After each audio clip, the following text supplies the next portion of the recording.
দুইজনে যায় কিছু বেশি করে তুলে আনি, তুলে না মোটামুটি 2-3 দিন যাইব, তাও বেশি করে দিলি।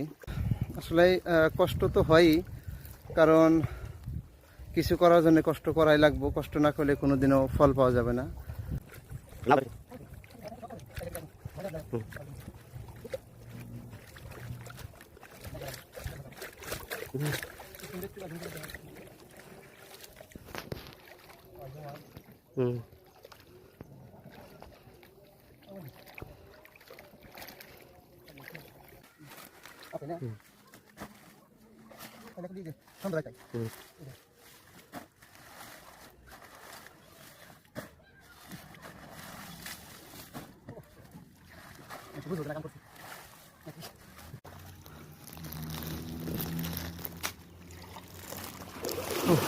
ফাইনালি দেওয়া হয়ে গেল বন্ধুরা, আমাদের শাপলা গাছ।